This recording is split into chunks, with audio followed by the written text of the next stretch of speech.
Now, if you Google the Manosphere, the definition that you're going to get online is probably something along the lines of the Manosphere is a collection of websites, blogs, YouTube channels, and online forums promoting to varying degrees masculinity, dating advice, misogyny, and strong opposition to feminism. Communities within the Manosphere include men's rights activists, so these are the MRAs. Not very effective, but they're out there trying to do something. The incels, which are the involuntary celibates, these are the guys that want to be with women but have absolutely no luck. The men that are going their own way, which are very similar to the incels, but I mean, technically they should have chosen to go the own way and not be sent their own way. So there's a distinction there that you have to consider. I covered MGTOW, by the way, in a chapter in my book, so I'm not going to spend a lot of time on that. The pickup artists and the father's rights groups. So those would be the main definitions you'll get if you search for that. So they just say, this is the Manosphere. Okay, so they might technically say, I'm in the Manosphere, because a lot of the conversations that I have, it might capture Jordan Peterson, it might capture Gad Saad, it might capture Andrew Tate, you know, by that definition. But most guys will disassociate from it because it has a very, very bad PR issue. Anytime there's a shooting, somebody like a school shooting, somebody rents a van and drives over a bunch of people like that nerd did in Toronto, they'll immediately blame the Manosphere. Okay. And you'll notice in this definition you'll find online, they use the word misogyny, which is a very strong word. I don't think the Manosphere is, for the most part, misogynist. You'll probably find some misogynists in there, but generally speaking, I wouldn't say as a whole the Manosphere is misogynist. I think that I would say there's a good number of guys in the Manosphere that are genuinely on point, are speaking from a good position of authority, and you should probably have a listen to them. And I'll talk about some of the YouTube channels in a little bit, but that's the definition.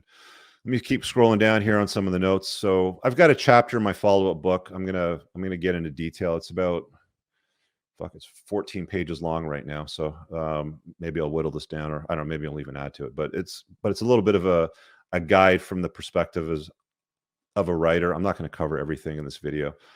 So here's a few of the problems. One of the things I was talking about when creating this video is I wanted to get into a lot of the issues with the Manoswamp.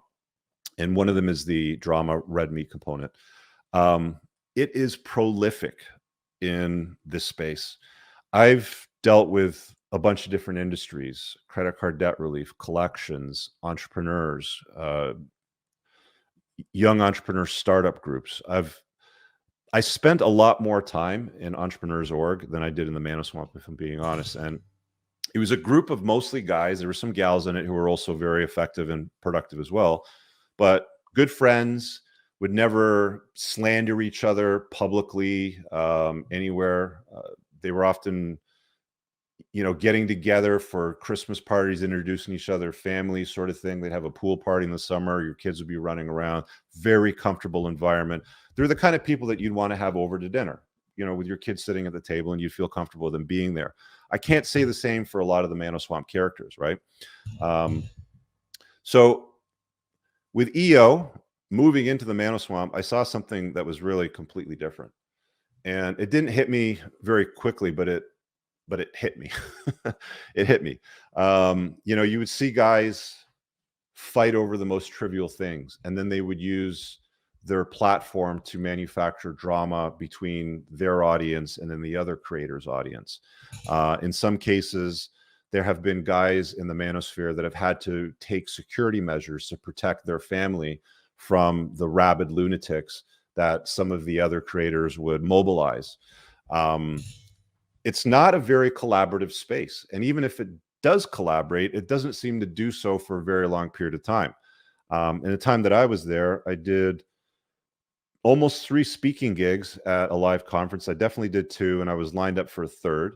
I walked away from that because that was turning into serious problems. I collaborated on a panel show twice, 2 different panel shows, both of which I also founded, and had to leave them both as well. So, I mean, like, even internally, when you work with people, there's still problems. It's not a productive space. Like I said, it's got, not only does it have a PR issue, but it has an internal issue with collaborating, bickering, infighting, straw manning, ad hom attacks, doxing, underhanded childish behavior, is actually very common. Some of you have probably seen it. Some of you will see it if you're newer to the space, but it is going to come your way. And if it has come your way and you're still around, I'm going to say this: you're stupid for sticking around. Okay. It's not a place that you need to subscribe to. You don't have diabetes. You don't have to stick around and have them keep sending you medicine every single month. Okay. I know Big Pharma wants you on that model. They want your health on their plan. And there's maybe some degree where there's some creators in the Manoswamp that wants your love life or your personal life hooked into their dopamine hits, for example. You can learn what you need to learn and you can leave. Okay. The Manoswamp's like training wheels on a bicycle. For you to learn basics around attraction, arousal, what women really respond to, how to maintain frame, how to keep the gals around, all of those elements. A lot of the stuff I've talked about in a book, a lot of the stuff I've talked about in my prior videos on this channel, my other channels. I've covered a lot. I've been doing this since 2016 or 17. I mean, I started the channel in 2014, and it was about 2 years in, so maybe 2016, that I started having these conversations. And then that's when they sucked me in, right? I had about maybe 80 to 100,000 subs. That's when the Manosphere came for me. Like, I didn't look for it. It just said, hey, we have the speaking event. Hey, let's collab on this sort of thing. And I was happy to do it because I wanted to help. I wanted guys to get the same clarity that I did. I'm a problem-solving creature. I've always told guys that follow me for entrepreneurs advice, one of the most important skills you need to develop is your problem-solving muscle. So I wanted to solve problems for myself. And I saw it as, hey, there's some good resources here. So let's amplify them. There was a lot of guys that were just anon bloggers or maybe just on Twitter using a pen name. And I would amplify them. I would say, hey, I've read your book, or I like this about something that I've read from you on your blog. So let's amplify that on, my channel that I'd introduce into my audience. And a lot of those guys are, producing now as a result of that. So that's what I stepped into. A lot of people that, are very interesting characters. Like I said, bickering, infighting, straw manning, very common. People that befriend you, betray you. It's very disloyal and arrogant and stupid. It's, it's a lot of things. We talked about amplifying drama. I think I talked about why I played in the sandbox, so I can kind of skip over that. I'll tell you why these groups stay underground. They never really go mainstream. One of the questions that I was always asked for quite a few years was, how do we get this mainstream? How do we get this to more guys? And the problem is you're never going to get it to more guys because most guys, they don't want to hear this. They just don't. It's as soon as you if a guy's having a problem with his girlfriend and maybe her eyes are starting to wander, and then you just come up to me and you go, well, Bob, women don't care about your struggles. They hang out at the finish line and they pick the winner. And here's a video from Rich Cooper. You should check this out. They'll just look at you like you've got, 4 eyeballs across your forehead and an antler sticking out that way. They just don't understand. They're not ready for it. They're only ready to receive these messages when chaos has hit their life. And that's how they usually find it. It's unfortunate that that's the way that guys operate, but it is what it is. That's how guys, solve these problems. So it stays fringe because it can't organize, agree, and collaborate in a productive manner.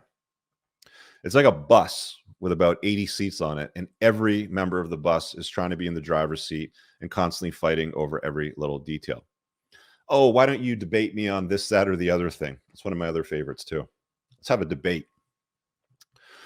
They focus on descriptions for the most part, but fail to provide solutions or prescriptions, which is what I've always been doing. I won't have a conversation on a topic without offering you guys valuable solutions to that problem. I'm a solutions guy. Like, I'll identify the problem, educate myself on it, learn how the rules work, and then I'll offer a solution to it. Just how I roll. Okay. But the difference is that the whole space knows that red meat sells, right? If you can produce a good amount of red meat and get eyeballs with your thumbnails, titles, and tags, you've got views. I'm going to tell you guys straight up, you want to create a YouTube channel and create drama between creators, or even create like a news channel. I'm sure there's an opportunity out there to create a Manoswamp news channel, Manoswamp Daily, you can call it. And then you can break down all the drama that happens between all the creators. Because I bet you'd get eyeballs on that. People would watch that because people like drama. They like the car accident. Everybody looks at the stupid car accident, even when it's off the road. They just love that shit. I really hope you guys enjoyed that clip. If you want to watch the full-length podcast, you can find that over here, that clip's from. If you're newer to the channel, make sure you hit subscribe over here. And pin down below in the top comment, you'll find a bunch of useful links to my website, my supplement line, books, and a bunch of other stuff. Have an amazing day. Peace out.